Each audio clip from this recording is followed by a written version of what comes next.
Okay, I'm going to begin. I'm Ruth Wollman, and it's my pleasure to welcome you to PJTC.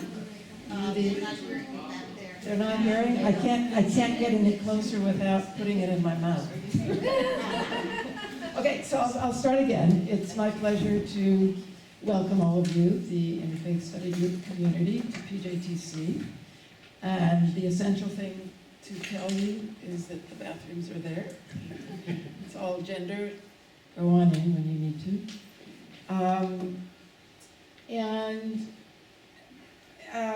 John has asked me to remind you all of the holidays. All three of our religions are having holidays coming right up. My crib sheet tells me that Ramadan is coming the first of the three. And that's March 22nd through April 23rd. And then Easter is on April 9th. And then Passover week is April 11th to the 13th. No. No? It's only 2 days, 3 days. Passover week is a week. It's the 5th. You said 11 to 13. Oh, that's wrong. Okay, you're right. So that must be a 13. I think that's 23. the 5th. It must be the it's the 5th. The 5th. There's the April 13th. 5th, you're right. Okay, I didn't edit it. Okay, so now, more immediately, is what's on the agenda for today. And Cecilia Flynn will take over now and tell you what's coming ASAP.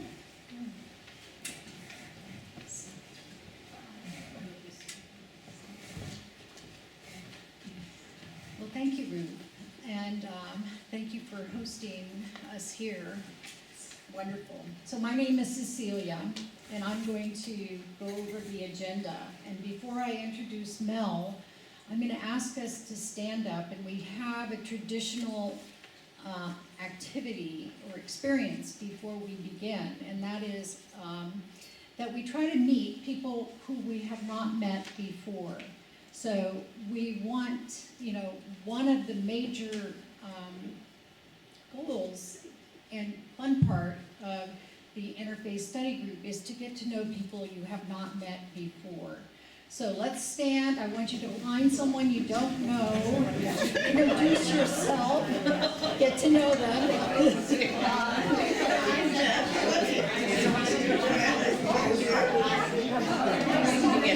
Are we going to meet each other?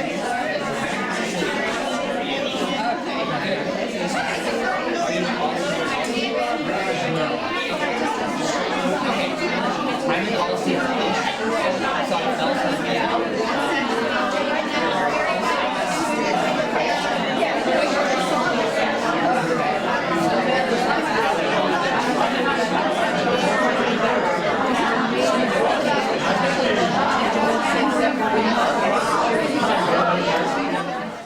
I felt badly interrupting you. You were having such a good time. So before I introduce Mel, I want to say a few things here. First of all, thank you, Mel, for coming. And thank you, Pasadena Jewish Temple, for hosting us. Mel will do his presentation and hold your questions, because after dinner, Rosemary will be passing around or asking for your questions, and Mel will provide answers. So we'll do that after dinner.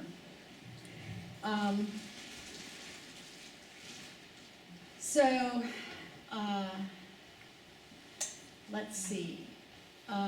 Hold your questions. Following Mel's presentation, Joan is going to come forward and we will begin our potluck dinner with our interfaith blessing.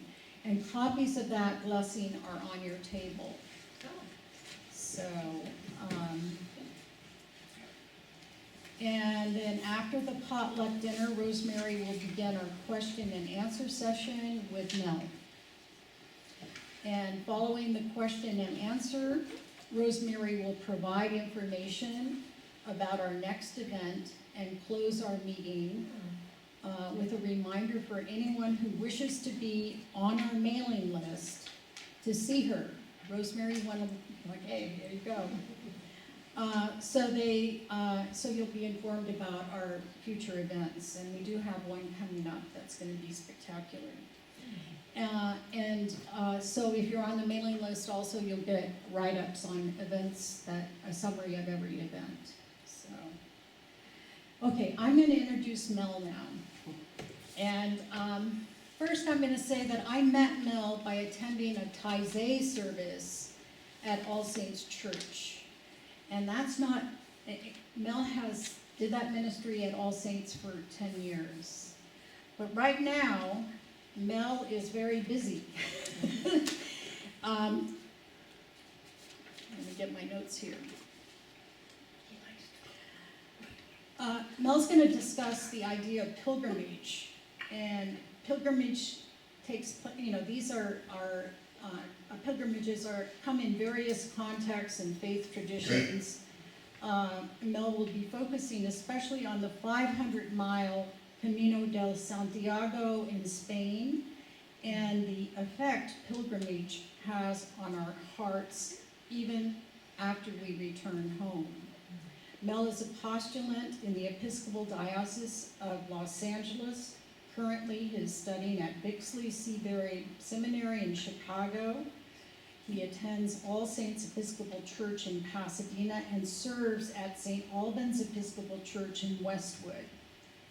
Mel has walked the Camino de Santiago in Spain 5 times. This summer, he is leading a group on a 500-mile journey from Saint-Jean-Pied-de-Port in France. He has just returned from a pilgrimage to the Holy Land and has been on many pilgrimages around the world. So welcome, Mel. Thank you so much for being here.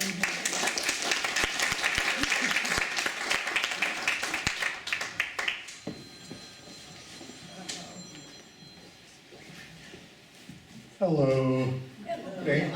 Thank you for having me here. I've walked by this place a few times, and actually I think I saw from Union Station Marv's memorial here a few years ago. That was a wonderful, wonderful way to remember him. So I'm glad to be here, and I'm grateful that you can all come. This is about pilgrimage, and I'm going to use the pilgrimage I do most, the Camino de Santiago, as an example, but the idea is to talk about pilgrimage in general as well. So hopefully that will open things up for you, and we'll have some ideas of what can happen in your lives. So the game plan for me today is to introduce myself a little bit more, and just not so much in the details of my life, but like the context. I'd like to give some context for what pilgrimage is about and why it works through me. And then I'll be talking about pilgrimages in general, and then go a little bit into the Camino. And this, there are a lot of pictures, and so this picture is an example of someone who I met on pilgrimage. This is the back of Jules. Jules lived in Australia at the time. I met her in 2017 when we were walking the Portuguese Camino. I was walking from Lisbon up the western side of the Iberian Peninsula, and Jules was ahead of me. She's Samoan. She was born in New Zealand, and she her backpack didn't fit, and I could see it a kilometer ahead of me. And I thought, ooh, she's going to have a back pain like nobody's business if nobody sees her. But I could never catch up. She's Samoan, so she's huge. And I just couldn't catch up with her. And as luck would have it, at the end of the day, 15 miles later, I check into the place I was staying into, and there she was, right in front of me, as though we were supposed to meet. And so as she was checking in, I said to her, I'm so sorry, you have an Australian passport. I was just in Australia earlier this year. And she said, yes, I am, in that distinct Australian way. And she said, and I said to her, so Jules, nice to meet you. Does your backpack hurt? And she said, I'm ready to give up. It really hurts. It's because it's not fitted right. It's riding too high on your back, and that's why you're not comfortable. So she said, please show me how to set it up. We set it up, and we walked for the rest of the journey. We walked another 100 and something miles together because we became friends from that simple little gesture of saying hello and just connecting with someone. So I am a student currently until May 12th, which is in 9 weeks, not like I'm counting. And I'll be graduating in Chicago. Hopefully, I come from Chicago, so hopefully my family out that way will be able to join. My husband Stephen here is a third grade teacher at Sierra Madre Elementary, not too far away. I'm a candidate for Holy Orders in the Diocese of LA. So right now, although I'm serving at St. Albans, I don't know where I'll be after ordination in June. So we'll see where I get assigned. But I've been in the software industry for about 40 years, so if I sound like I'm trying to sell you software, I apologize. And I've been at All Saints Pasadena since 2000. I came here from the Philippines by way of Chicago. So if I sometimes sound like I have an accent, I'm sorry, we in Chicago talk that. So that's me. And so the idea behind all this is I come from a predominantly Roman Catholic background from the Philippines, like a lot of Filipinos are. Stephen came from a Roman Catholic background. And so the draw of pilgrimage actually is deep in my family. My father's farm was adjacent to a basilica, which is a big church-like structure in the Philippines, which happens to be one of the biggest pilgrimage sites in Asia for Roman Catholics. For Our Lady of Manawag is the name of that basilica. So I don't know if that has anything to do with it, but it just seems to be like it's in my family background. So, pilgrimage. Pilgrimage is something that we tend to use very casually in our language. We talk about our journeys through life. We talk about the idea of heading somewhere spiritual and somewhere special. But really, it's an ancient practice. It has been written down and documented in books for thousands of years. If you keep the lens of what is a pilgrimage in your mind, you will see a lot of stories in the Hebrew Bible about pilgrimage. We might not have thought about it that way, but it is what you see. So it is there. It is there in many cultures because the concept of a nomadic life somehow draws us, somehow pulls us towards something special. So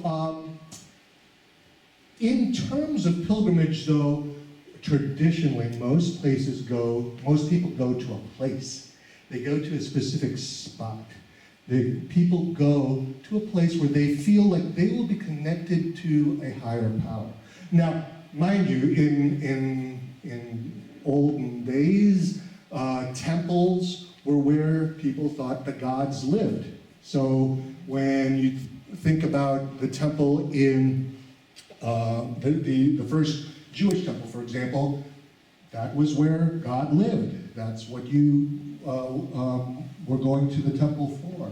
So places matter. Today, people still have that as a concept, but we've now added more to that concept, which is ironic, really, because we have planes and trains and cars to take us anywhere. But somehow we have now latched on to a more metaphorical concept of pilgrimage, going where our heart needs to go. And it doesn't necessarily have to be a physical place. As an example, this might just look like a bunch of olive trees and dirt, which might not seem like much. But I was just there 2 months ago. This is the Garden of Gethsemane, which is for Christians the last place Jesus prayed before he was crucified the next day. So for me, getting there, it didn't matter what it looked like. It didn't matter that it just looked like my backyard if I let things get out of control. What mattered was that I was there at this place, a place of prayer. In fact, at All Saints Pasadena for the last several years, one of the things I've helped organize is a vigil every Thursday night of Passover week, of Holy Week, for us just before Easter. And we spend the whole night at the church. And we decorate it like the Garden of Gethsemane with a bunch of plants. And we stay beside, for us, we stay beside Jesus metaphorically, staying up and doing prayer readings throughout the night, and silence, and occasionally some Taizé hymns. So that's one way of doing pilgrimage, metaphorically and physically, because we're there, and we're there all night. Zoom made that a little weird during the pandemic, but it still works. It still works. So I was disappointed that we couldn't spend the night in the garden because they lock it up, but it is something that just really moved me last month. All right, so different traditions have used this concept of going to a place and making use of our eyes and our ears and our feet to get us from where we are to where we think we need to be. So you have the Hajj and the Umrah going to Mecca. You have pilgrimages during Passover, Sukkot, and I don't know how to say it. How to say it? Shavuot. Shavuot. And so you have pilgrimages there to Jerusalem. And I talked to people when I was in Jerusalem about that, and it's a marvelous time for people to reconnect, for people who live there to reconnect with pilgrims who come every once in a while, and for them to be in a place that they feel like they're called to. And for Christian pilgrimages, there's a lot. It's all, I mean, you've got Jerusalem, but also for Roman Catholics, you have Rome and Fatima and Lourdes. You have Mexico City from Our Lady of Guadalupe. Manaoag was the place in Asia, in the Philippines, that I mentioned. And we have Santiago de Compostela. This is a statue, or series of statues, on the top of a hill, Alto de Perdón, about 10 miles southwest of Pamplona, Spain. So you leave Pamplona, you walk up this hill, and on top of this hill are these statues depicting pilgrims walking across the landscape. And for me, it was really moving, one, because I don't like hills. So much as I like to walk, I don't like hills. And I live right here at the top of Lake Avenue, and I look at the hills going, why did we move here? So, and it's just wonderful to show that pilgrims have been around forever, walking wherever they might come from, with animals, with packs, with whatever they might have. And I do want to point this out, because a lot of people think, oh, you walk the Camino, you're on a pilgrimage, you have to do it in a certain way. You have to be, you have to get your food from people as a gift. You have to sleep without paying money. You have to carry everything you have.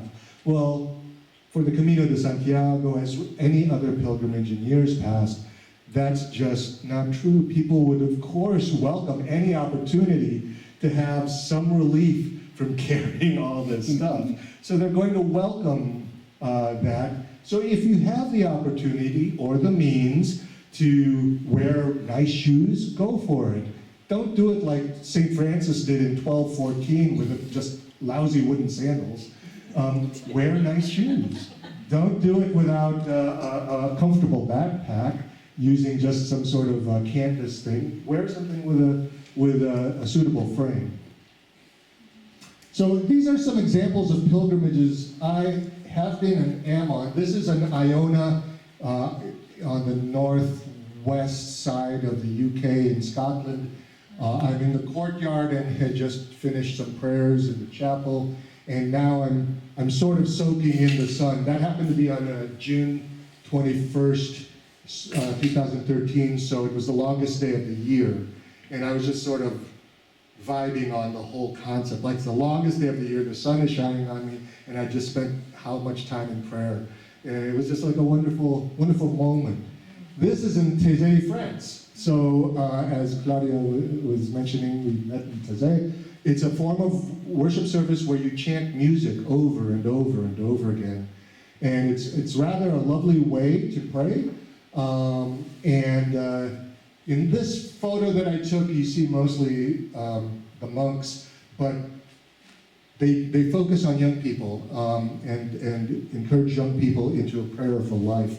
And so this is actually an auditorium of about 2,000 young adults. And I was at that time in my 40s, and I was sent to senior housing, which I tried not to take personally, because they were geared towards people under 30. So, but it is a popular place for people to go to learn how to worship together, and then bring that prayer for life home. And then it's a metaphorical thing, but this was my wedding at All Saints with Ed Bacon as the person who married us. And I view our journey through marriage to be a pilgrimage as well. And I have the blisters to prove it. All right. I have a feeling I might be in trouble for that one. All right, so some common thoughts, themes across all these pilgrimages, regardless of your faith tradition. When we are on pilgrimage, we think that we're moving towards a particular place. But that's not necessarily the only thing we're doing. We're moving in two different directions. We're moving outwardly to a physical place, and we're moving inwardly to a place inside where we can connect with whatever we have been seeking, whether or not we knew it or not. So many times we know we need something, we know we're looking for something, we just don't know what it is. And it's okay. It's okay to wander. It's okay to wander, and it's okay to wonder. Because in that seeking out, your heart is just simply helping you in a different way than your feet are helping you as you move to a physical location. So embrace the fact that you are going in two different places. And another important thing about pilgrimages, regardless of where you're coming from and what faith tradition you might have, it is that you are taking yourself out of what was normal for you. You are taking yourself out of a life that was predictable and taking yourself out of your context. That's why a lot of us go on retreats. That's why a lot of us go on road trips. A road trip can be a pilgrimage if you have a certain mindset and way of approaching that road trip. So take yourself out of your physical, normal, day-to-day stuff and let loose. So this happens to be a painting in a mural. No, it was a painting in Jerusalem, the Banksy Hotel. So the artist Banksy opened up a hotel in Jerusalem next to, the Banksy Hotel's in Bethlehem. And it's, so that's Palestinian territory, and it's next to the rather oppressive wall that was built to contain people. And it just felt so liberating to see this next to that wall, for me to see that. This is a mural at the Hippie Kitchen in downtown LA, which is run by the Catholic workers. And It just shows people walking in the night, and we happened to be there on a rainy day to do some of our volunteer work, and it just really moved me, thinking about people living on the streets in their own way, possibly on their own journeys. And also, pilgrimages sometimes involve risk, sometimes involve conflict, sometimes involve situations that make you or other people feel uncomfortable. This is a rather well-known place in Jerusalem. It is the site of where the Second Temple was supposed to have been. The Western Wall, where people pray, is off to this side over here, because Jews aren't allowed to pray on this site. It is now a Muslim site, and the Dome of the Rock, which is important to the Islamic believers in this community, is also a holy place. So there's a lot of opportunity for conflict here. And so there's a certain amount of seriousness that you have to have when you approach this sort of place. So there is a certain amount of risk when you are willing and interested in reaching out to places that that you weren't ever comfortable with before. I'm going to shift gears a little bit and talk about the Camino. And so, first off, if you've ever seen the movie The Way, starring Martin Sheen, or if you've wondered about if there are movies, there's lots of documentaries.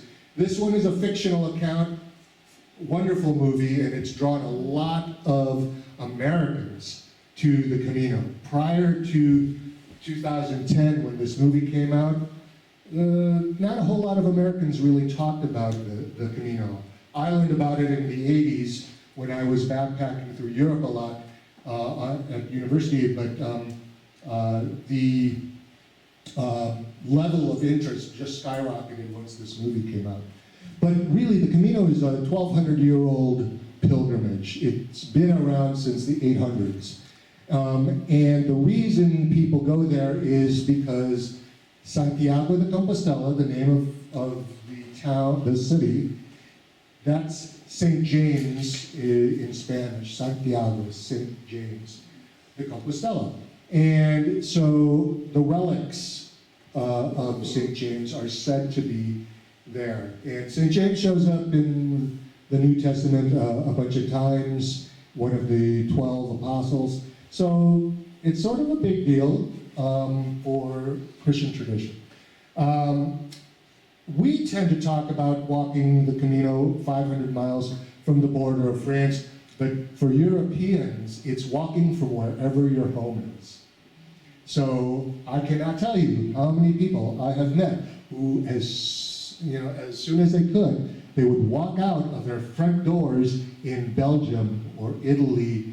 And one gentleman I know, I met him when he was 80, and he did this when he was 60. He walked out of his front door from Poland and walked. Now that's like almost New York, LA distances. So it takes a long time. These are not distances you do in just a day or two, obviously. They are distances that you do at your own pace. So whatever it is that's drawing you, it might be a spiritual pilgrimage that's drawing you to walk this rather unusual distance. It might be a sense of adventure. It might be to get some exercise. This character thought he'd lose some weight by taking the Camino. And if you watch the movie, he eats way too much to ever lose weight. It might be because you just love hiking and you really want to do something different in terms of hiking. Or you like Spain. Lots of good food in Spain as well. And a lot of people just want to experience life. And that's an interesting one. Because to me, when I hear people talk about adventure or life, I tend to think of spiritual pilgrimage. But people have we all have different vocabularies. And what you realize is when you talk to each other, your vocabulary might be different from another person's. And my vocabulary is definitely different from my nieces and nephews. I don't even know if they're speaking the same language. All right, so you have Europe, you have people walking from all over. I met a woman who was pushing a baby stroller on her Camino. And she had started, she started in Leon like you did, Stephen. So she was walking only 200 miles. But she was from Croatia. And so she flew over to Spain with her baby. Her baby was Conrad. He was 2 years old, so he was a toddler. He would get out and walk for a while, and then get back into the baby carriage, and then walk out for a while, and she had all her stuff, her backpack, the baby materials, everything was on the baby stroller, and she was pushing it on the trails, on the streets. I don't know how she did it over the cobblestone, but that was her Camino. And so people come from all over. Some people start in the UK, take a boat, and pick up once they get to Spain. But I've met people come from all over Europe, from their backyards. So I'm going to describe a typical Camino with me, and I'll talk about these folks. So sunrise in Spain in the summer is usually around 6:45 in the morning, and sunset is at 10. And the reason it's so late and so unusual is because, believe it or not, most of Europe is on one time zone, from about here all the way over here. That's as if the U.S. was mostly one time zone. It's a long day, and it's Spain. So you have a siesta from 4 o'clock to 6 o'clock in the middle of the afternoon. So if you are walking and you think, oh, I'm just going to stop and get a snack at 4 o'clock, your timing's off. A lot of places might be closed. It can be very warm, relatively, if you're walking a lot. And it doesn't really rain much in the summer, maybe 1 to 4 inches of rain throughout the summer. What you see here are the various towns that you could stop in. And what I marked off are the places we're going to be staying this summer, because I'm leading a group this summer. We are flying out on June 11th, the day after ordination. So as soon as I get ordained, we are out of here. And there's a reason for that. The reason is, back in 2014, I first went on Camino, I thought, because I wanted to do something special and meaningful for my 50th birthday. And as it got closer, I realized, no, there's something else working in me. What is it that I want? What is it that I'm trying to do? I don't really feel a need to celebrate my 50th birthday. Oh, I see. I'm trying to understand what this thing that's inside of me, what this thing is all about. What I realized was I had a call into ministry, and I had been rejecting it and pushing it out. I was a software guy, I owned a company. I didn't want to do anything that would change that. It was risky, it was scary, it was different. And I realized I needed a way to evaluate this. So I went on Camino to figure this out. And so that was my first Camino. So after ordination, suffice it to say, I realized on that journey I was called to ministry, and I thought I need to wrap this up and go full circle so that once I'm ordained, I'm back on the Camino. Partly to recognize its place in on my journey, and partly to be thankful and grateful for where God has sent me. So I set this out. It's about 5 weeks worth, and every little blue place is about 15 miles. So that seems to be the average for most people. So all the people who are joining me on Camino this summer have agreed that we're going to walk 15 miles a day. I tend to walk more. When I'm by myself, I walk about 20 to 25 miles a day, and the longest one I had was when I left Lourdes off here when I started in 2016, and that was like a 30-mile day. And it started out so lovely, and then it became raining, and it was not a fun way to do 30 miles. But when I'm walking with other people, I walk a more typical distance, and my husband will not let me walk more than 50 miles a day when he's there. So we are going to stop at all these places. And some of these places are very well known. Pamplona, the running of the bulls. So we are intentionally going about 2 weeks before all that to avoid the crowds. Burgos, it has like this cathedral that would make you think you were looking at Notre Dame in Paris, but you're in northern Spain and there's no crowds. It's because the architects were brought over from France, and they were probably trained by the same people who did the one in Paris. León, as in Castilla y León, which is the kingdom that the Castilian accent comes from. And then all the way over here to Santiago de Compostela. So most of my caminos have been along that route. One of them, I came from Lisbon and came up on the coastal side, which is really wonderful. All right, so, let me go back. Just tell you about it. So that was me at that statue at the top of the hill in Pamplona. This is Elias. So Elias at that point turned 18 when he was on the Camino. So he left his house with his cousin, first cousin, from Linz, Austria. His cousin turned 19, he turned 18 on their trip. He and I both have bandages on our knees, me because I'm real klutz, and I fall down a lot. He tripped somewhere in France. He went over the Alps. He tripped somewhere in France and had to get stitches. So he walked hundreds of miles with stitches. But, you're a 17, 18-year-old young man, you don't even notice things like that. So he just kept walking. And we all met because we walked similar distances.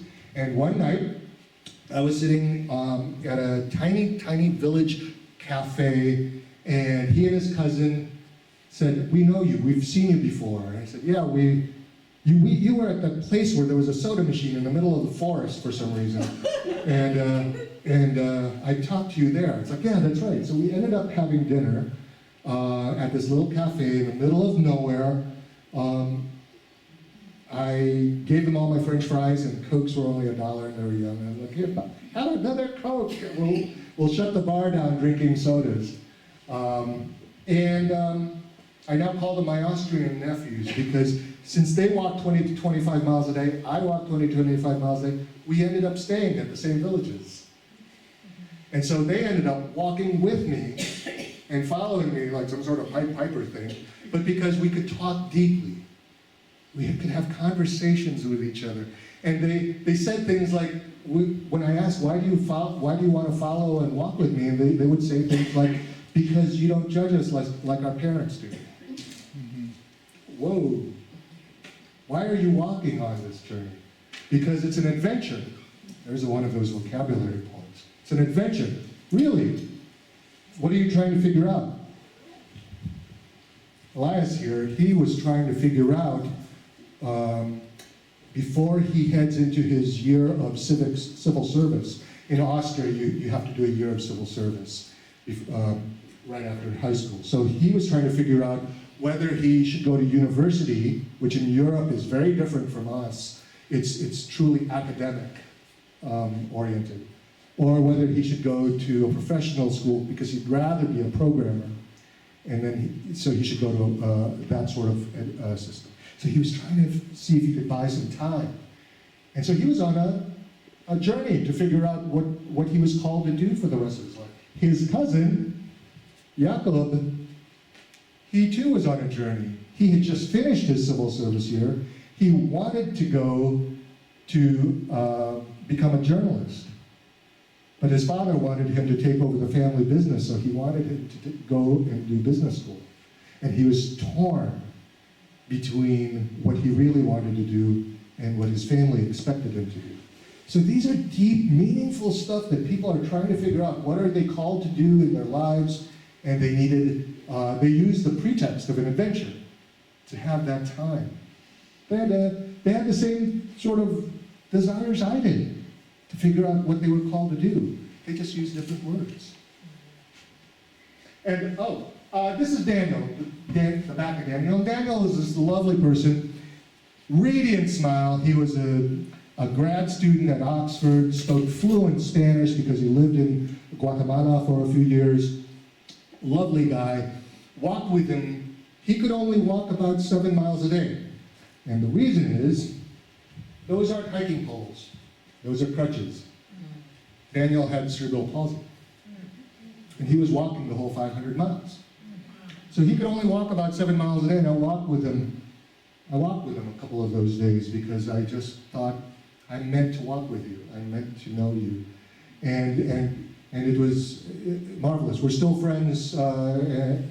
He has come to LA a couple times, and I was able to be in town and have dinner with him on one of those occasions. He somehow made those 500 miles work. And what I noticed with him was how wonderful people were around him. They would offer to do things like, can I carry your backpack? And he would let them. And could you just go ahead and walk ahead of me, but could you leave it at this location in the next village, at the post office at the next village, and I'll pick it up there. Thank you.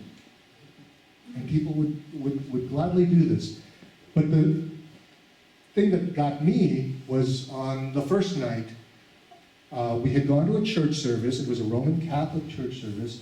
And we sat there, we attended the service, and then we were going to go and ask for a blessing from the priest after the service, and I couldn't find Daniel. We were sitting next to each other for the last half hour, now I couldn't find him. Where did he go? So I'm looking for him. And he's outside at the front door, talking in Spanish to the person who was looking a little like he was hungry, who was sitting at the doorstep of the church. And he was asking him if he had food and if he had a place to sleep that night. And he was just trying to make sure that he was okay. And I'm sitting here going, he just walked 7 miles, actually 10 miles that day, because we had said goodbye, but he ended up not liking the village that he was going to stay at. So 10 miles that day, which was pushing it for him, and he was more concerned about other people. And I was just like, I love you. I love you. you are so good for me, and I need you in my life. All right, so what do most people do? Well, I've coined the Camino that I'm leading this summer, the Camino of Shalom. There are about 14 people. The numbers fluctuate as people change their minds. 14 people who will go 500 miles with us. There are about 6 people who will go 200 miles, 1 person who will go 150 miles, and 4 to 6 people who will go on their own, but because of scheduling, they can't really figure out when exactly they'll go. They come from mostly the US, 5 different states, and Samoa. Jules is the person from Australia. She's joining us again. And the reason is I emailed all the people I knew and people I had met on previous Caminos and said, I'm leading a group, and if you want to join me, we'll go. And we'll walk together, and we'll maybe stay in the same places, maybe we'll stay in different places. That's okay. This couple, she's a nurse. She had really bad blisters, and they're from Ottawa. And they were a wonderful couple to watch because every animal was like a pet to them. So it was just a joy. This is just some random beautiful mural in the middle of nowhere, in the middle of the rolling hills. What we do is we usually walk 15 miles a day most of the trip. We'll be doing only 12 miles a day for the last week, and we'll be resting in a couple of cities because they're so beautiful and there's so much to see with the cathedrals, and like León has a Gaudí, if you know Barcelona. There's a famous architect, Gaudí, and there's a building of his in León and a town 2 days walk after called Astorga. He built a gorgeous building there. So just marvelous things to see. And if 50 miles a day sounds really intimidating, I just want to give this as an example to show that it's plausible. The Rose Bowl is 15 miles a day. It is 15 miles, 3 miles around. The Rose Bowl is 3 miles around. Now, if you consider that if you're walking generally, that's about 2.5 miles an hour. If you walk quickly, like I tend to walk more 3 miles an hour above, but I stop all the time to take pictures, I'm really going only about 2.5 miles an hour. Well, what I usually do, and people seem to be willing to do this with me, is we'll start at 6:30 in the morning, just as the sun is beginning to rise, and we'll do morning prayers together if they want. And the idea is, as we finish, the sun has risen and we can now start walking. And we walk 3 miles and we stop for coffee. And then we walk another 3 miles and then we stop for breakfast. And imagine going around the Rose Bowl stopping for coffee. Then you go around the Rose Bowl again and then you stop for breakfast. And you go around the Rose Bowl again and now you stick your feet in the stream. And you go, oh, that feels so good. Isn't this a beautiful park? And you go around the Rose Bowl again and now you stop for lunch. And think, what wonderful thing can I eat? And then you walk another 3 miles and you're done. Going around the Rose Bowl 3 miles, it's like anything in life. If you break apart a big project into smaller chunks, it's not so bad. And then you check in, you shower, you nap, and then we get together again and we say, what did you think about all day? What do you want to talk about regarding tomorrow? And I say, hey, this village has a church. They'll probably have a service at 7 o'clock. And if you know Spain, 7 o'clock is a common time for the little villages, for the little abuelas, the little grandmothers, to be like, we are doing the rosary beads, and we are doing them without the priest around. This is us. They are hardcore. And then at 7:30 the priest shows up. And then you have dinner, and the sun sets at 10 o'clock. And that's when the Spaniards come out to have dinner. So it's amazing how late they have dinner. We're in bed because we want to get up early to start walking before the hot Spanish summer sun rises. And they're out there having the greatest time. And it's one of the things that I think is a little unfair. All right, cost-wise, just to give you an idea, this is in Saint-Jean-Pied-de-Port. This is actually in France, on the border of Spain. Doesn't cost much. It's most of the family-run inns are about 35 euros, which is basically $35 plus tax in the U.S. And if you want, most people stay in dormitories, which are like youth hostels, but for anyone. And those are about 10 to 12 euros per bed. And you get to meet a lot of people. So I actually prefer staying most of the time in the albergues, which are the dormitories. Takes about 25 euros a day for food, depending on how much ice cream you need. And if you don't want to carry your backpack, they actually have a luggage service that'll carry your backpack from town to town. So I know a lot of people, seniors especially, who will use that service to go from town to town. And of course, there's always, if you're done for the day, it's like, there was one time, Stephen, it was like 84 degrees, and I thought, oh, he's done. And so they have taxis and Ubers, and it's really wonderful because the taxi drivers will be like, I know you, I picked you up at so-and-so place. It's really cute. All right, so this is like a schedule, an example schedule. So we're leaving LA June 11th. We're going to get to Spain the 12th. We're going to rest, and on the 15th we start walking. We're going to walk through Pamplona on the 18th. We're going to walk through Burgos on the 28th. We'll rest there. We'll walk into Leon on July 7th. And soon, by the July 21st, we'll be in Santiago de Compostela at about 15 miles a day, this last week being 12 miles a day, working our way across the country. Somewhere after Pamplona, about 2 days after Pamplona, there's a little village in Irache, and the monastery makes wine. It's a winery, that's how they make their money. And instead of giving the pilgrims free water, they give free wine.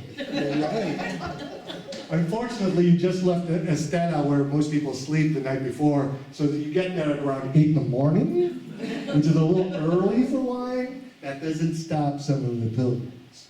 But I just fill up my water bottle and have it later in the day. So some of the things you see wildlife like a falcon, Stephen trying not to get eaten by the falcon, slugs that are as big as your feet. Yeah, the bicyclists do a number on those. It's really good. But they are. And this is an example of a group I led in 2016. I went twice in 2016, once on my own with Stephen, and once leading a group from All Saints. And this is us in the afternoon, like just recapping how did the day go, what did you think, what were some of the thoughts that occurred to you on pilgrimage.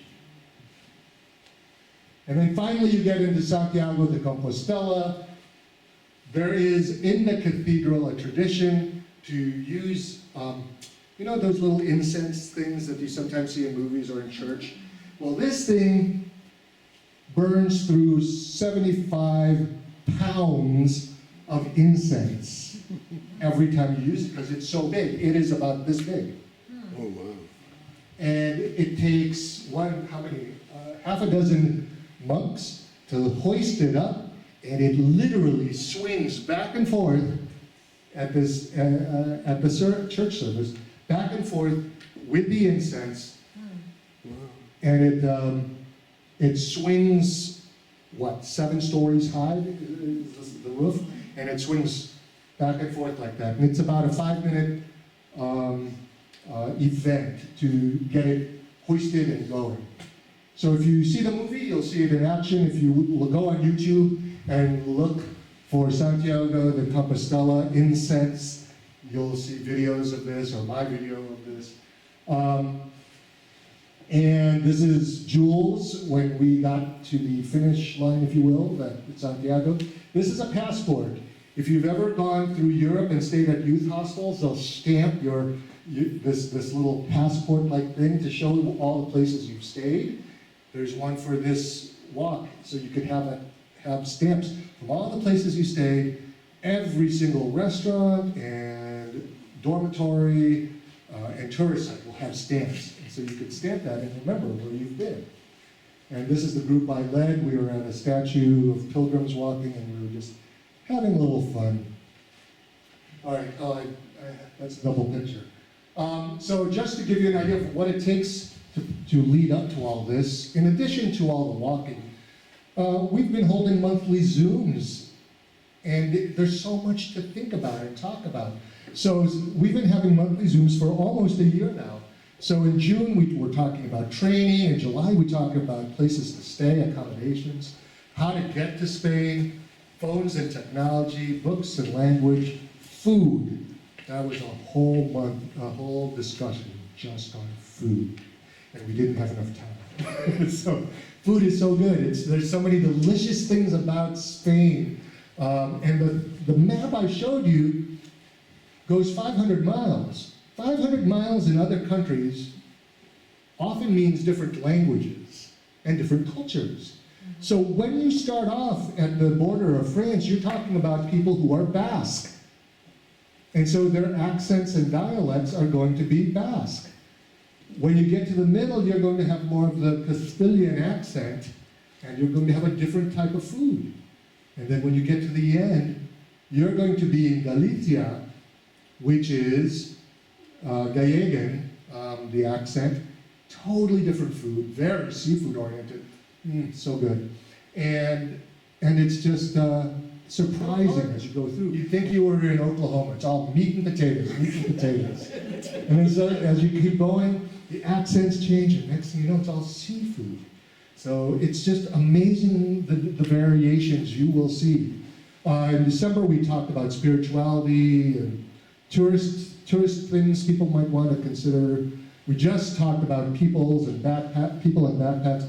And our next discussion at the end of this month will be about music, meditation, yoga, exercise, and April is what will you pack? So there's so many different considerations. If you're going to be gone for a week, 2 weeks, 5 weeks to do this walk, you'll want to be prepared. Just to give you an idea, so the two cousins, this guy, Elias, was with the knee, and his cousin Jakob, the one who wanted to be a journalist. And Conrad here, he also was from Austria. Interestingly, his story was he was bicycling, and he was bicycling from Austria. But then when he realized that we were kind of walking together, two similarly aged Austrian guys and this guy from LA, he started walking with us as well. And so he pushed his bike. He was wearing bike shoes, not hiking shoes, for the week he walked with us. But that's what pilgrimage can sometimes do to you. You sometimes sit there and go, this isn't what I was looking for. I wasn't looking for a race. I wasn't looking to be a speed demon. I was looking for something more searching, more to answer my questions about life, and that's what he was looking for. So he decided it was worth it for him to just walk with us. And every once in a while he'd get on his bike and race down a hill, and then he'd wait for us until we got down to the bottom of the hill, and he'd walk with us. And then there's all the people you meet and all the food you drink. Wine, Spanish wine, really good.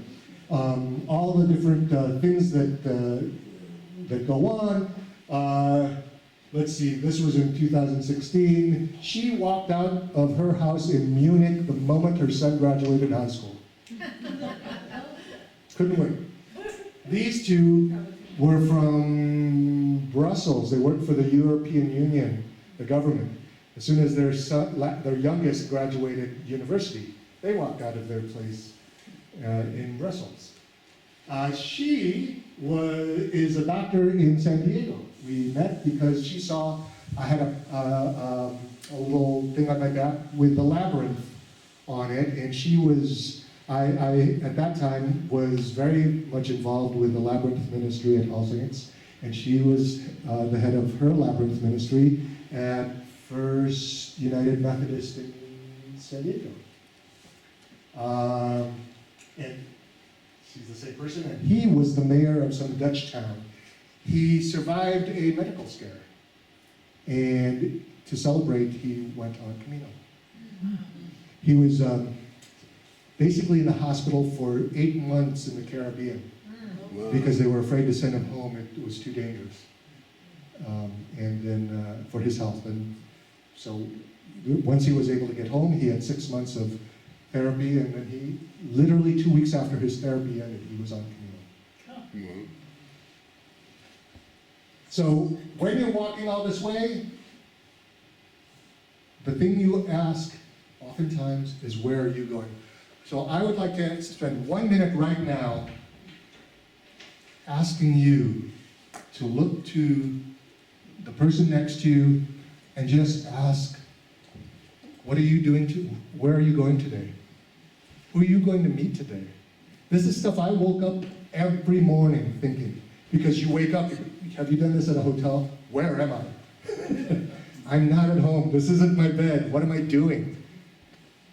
If you wake up every day with that sort of mentality, you too can have a sort of pilgrimage mentality where you could look and think, where am I going? What am I going to do? Who am I going to see and what am I going to learn? And where will I find God today? So I encourage you to do that, and let's just take one quick minute, 30 seconds. So if you just turn to the person next to you and ask, where are you going today?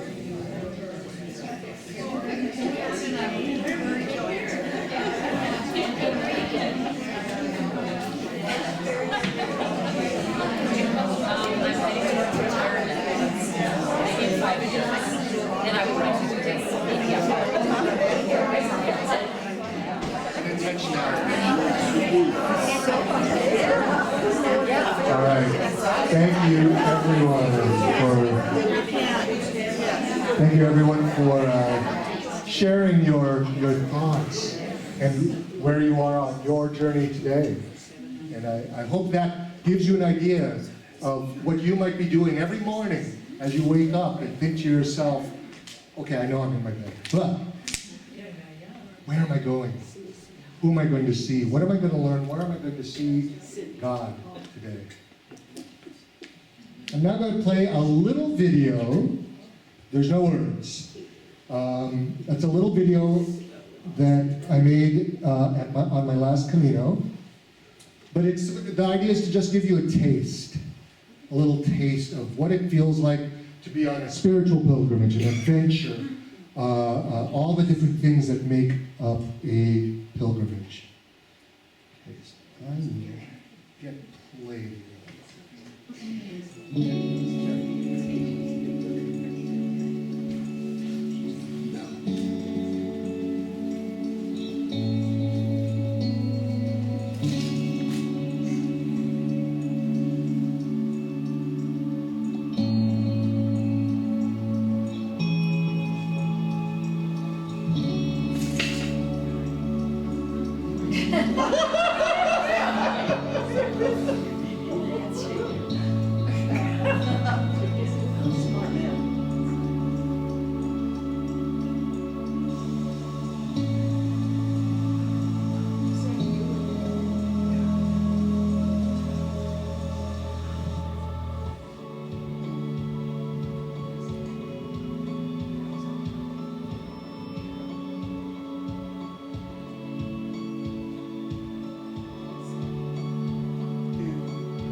One of the quotes from Rumi. I'd like to close with, when will you begin? That very long journey into yourself. It doesn't have to be a physical place. It could be, like what we do. It could also be a journey into yourself. But it's intentional. You have to want to do this. And you have to take that step. Not just going outside, but going inside. And take that step wherever it leads you. One final picture. A group of 9 people, including me. These are people who have walked the Camino with me at our house. 6 different countries of origin. And it was just, this is what it's like to be on Camino. You meet people from all over the world, come with all their different stories, and you get to say to them, where are you going? What brought you here? What brought you here? And you get to share your tears and your joys with each other, share your blisters, and share the wonderful times you've been experiencing. I'll end with that for dinner. Thank you very much. Hello, everybody. We're going to start again when you're ready. Hello? Hello, everybody.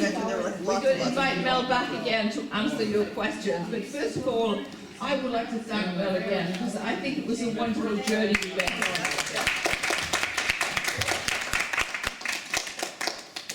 I, for one, agree with everybody. I think it was quite amazing. Anyway, questions. Belle is ready here to have any questions. Here we go. Shrin, would you like? Yeah, I wanted to ask, have you had any dangerous encounters with wild animals, with snakes or bears?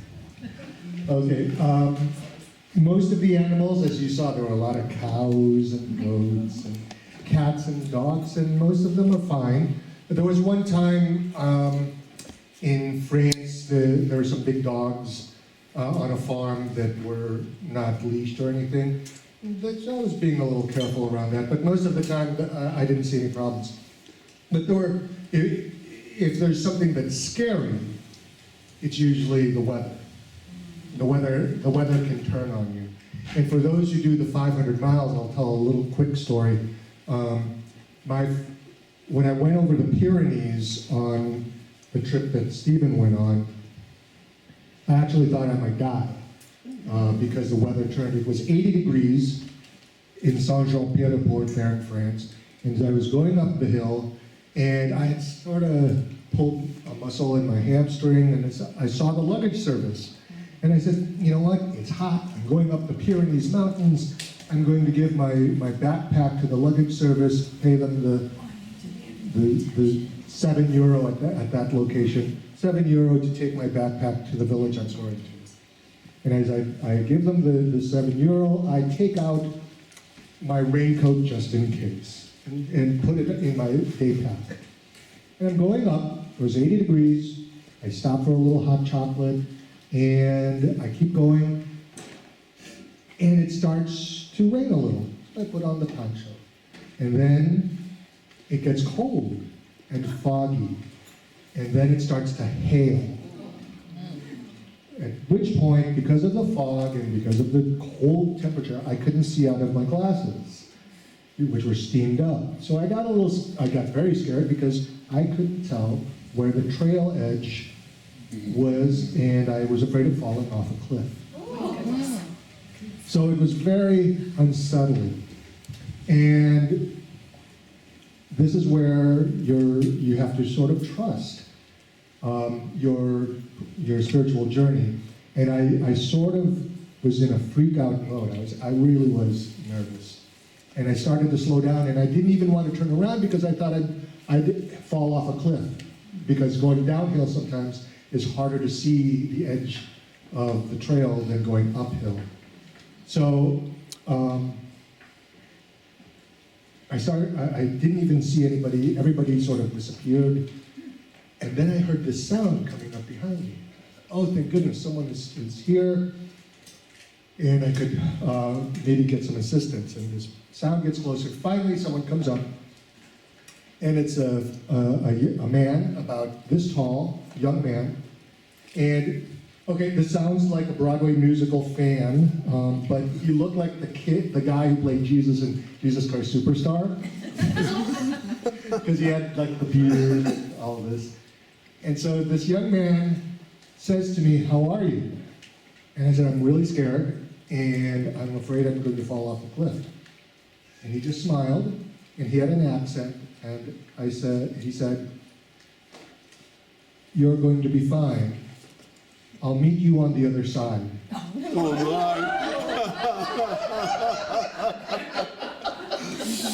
Hello? What does that mean? That, it can mean a lot of things to people. And then he continued to walk ahead. And the thing I noticed as he walked away was when he said, "You'll be fine," I felt fine. I said, "Oh, why am I not afraid?" And as he walked away, I realized he was wearing a fluorescent red poncho. And I could see it through the fog. So I followed this young man as he walked ahead of me in the fog, and I could walk confidently unless he suddenly disappeared. I could walk confidently behind him. And I just suddenly, I was just walking like the pace I normally walked. And I knew he was okay. He didn't have glasses on. He was doing great. And I finally get to the top of the Pyrenees. I crested, this is hours later, hours of walking behind him, and he disappeared. The fog went away, and I didn't see him. And I thought, he's got to be around here somewhere. I never saw him. I went down the other side of the Pyrenees, going downhill into Spain, got to the village, never saw him. And I was so exhausted mentally, spiritually, emotionally, from the fear, that I just stayed in bed. I didn't have dinner, stayed in bed, my poncho was shredded by the rain. It was useless. It looked like one of those car wash ribbon things. So I just threw it away. And I just stayed in bed. And the next day, I took a picture. There was a picture of me that said Ron Sasmala 790. I took that picture and I walked for an hour, and someone taps on my shoulder. And it was the young man. Where? And his name was Thor. He was from Germany, and Thor, if you know your mythology, Oh, yeah. was the god of storms Swimming, but, yeah. and storms and protection. Storms and protection. So Thor and I walked the whole day together. Whoa. We walked, we talked. He just got his PhD. He was celebrating by walking and figuring out what he wanted to do now. And we were able to just share stories with each other. We sat at the side of the road and broke bread. And we just ate with each other. And as people walked by, buen camino, hello, have a great camino. And we just talked.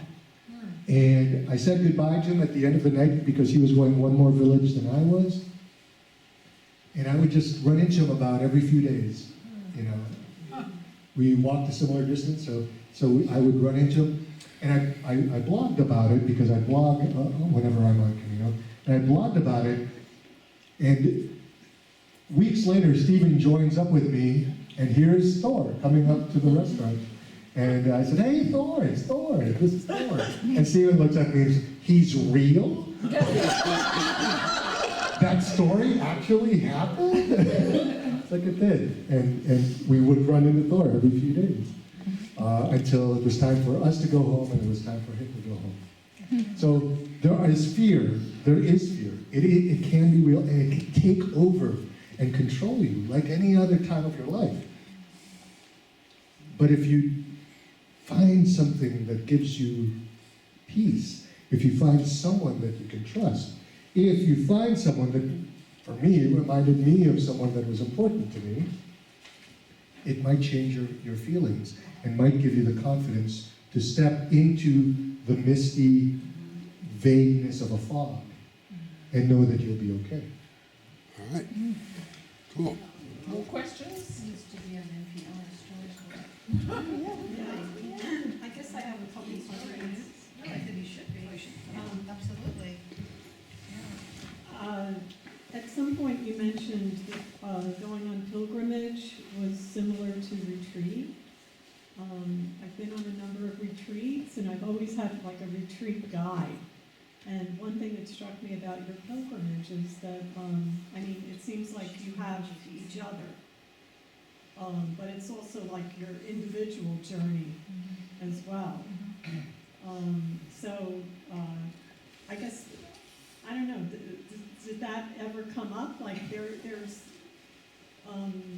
the lack of, I guess, a guide to process with, or do you just rely on your fellow travelers?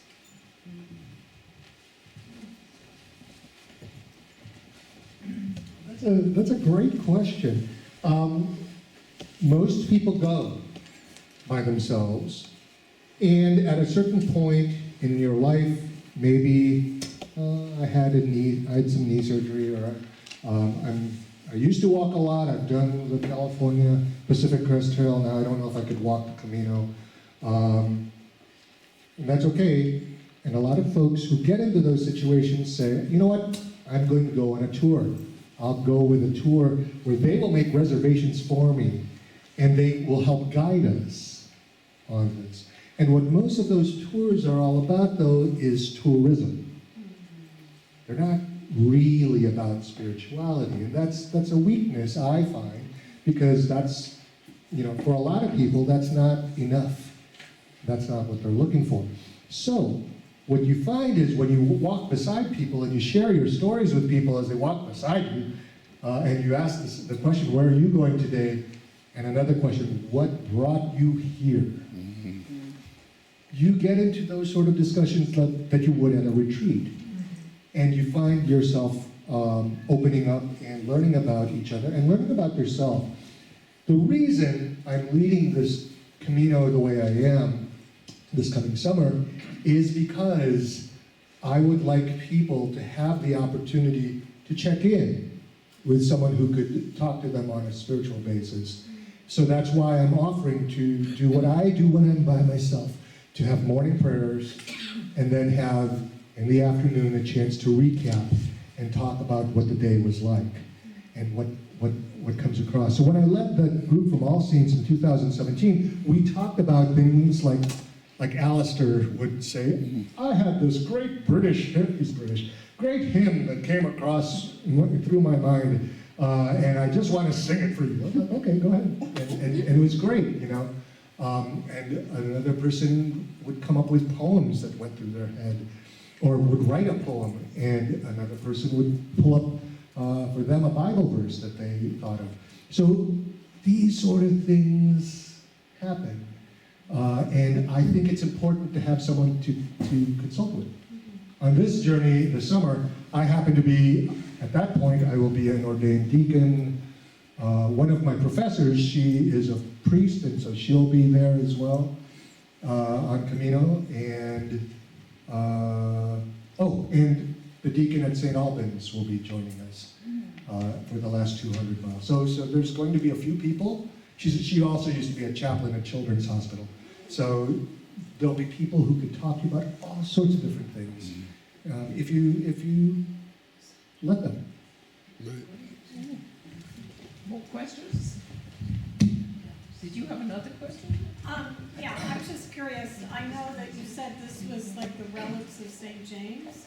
Now, I'm kind of familiar with the Catholic tradition, relics, and then maybe like lords and things like that. But I was just curious, why do you think that this particular site has achieved such notoriety, I guess I'm familiar with like St. Francis of Assisi and, but not St. James. And I was just curious, of all the saints, what is it, do you think, about this site, and how did this happen?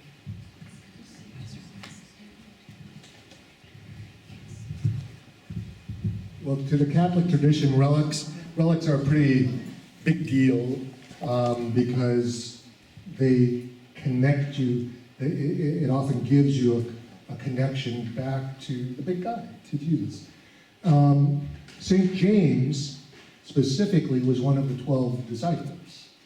And so to say that you have relics of one of those original 12 disciples is a pretty important thing, which is why the relics of St. Peter in Rome are so important as well. So you see people drawn to go there. In fact, for the last 1,200 years, the three big pilgrimages were Jerusalem, Rome, and Santiago de Compostela because of the relics.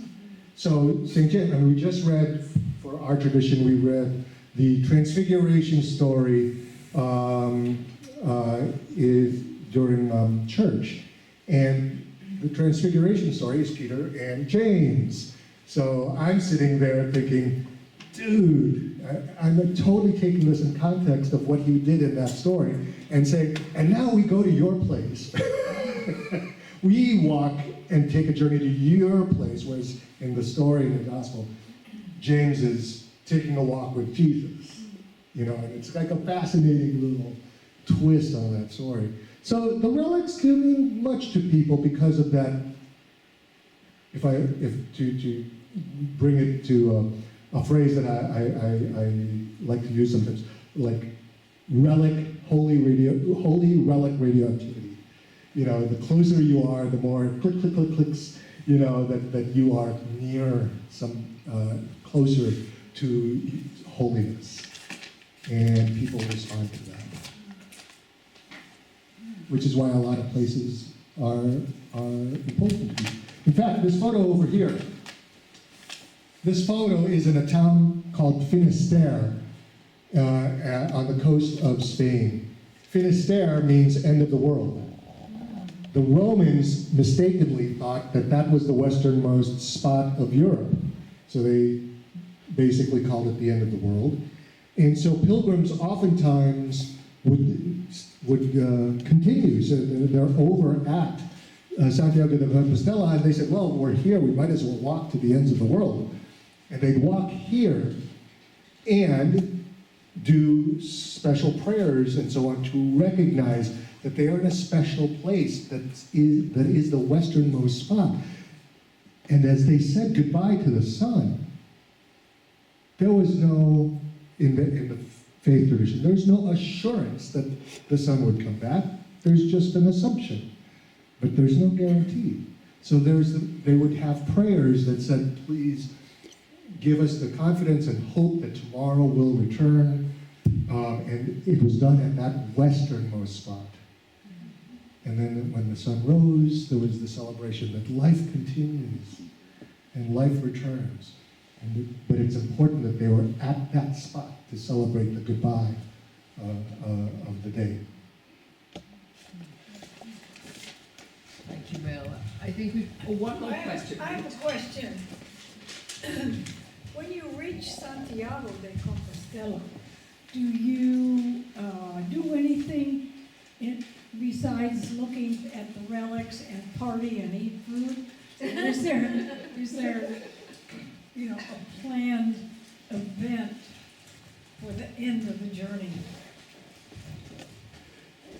That's another good question. A lot of people have different traditions. Some people head straight home. They've been gone a long time.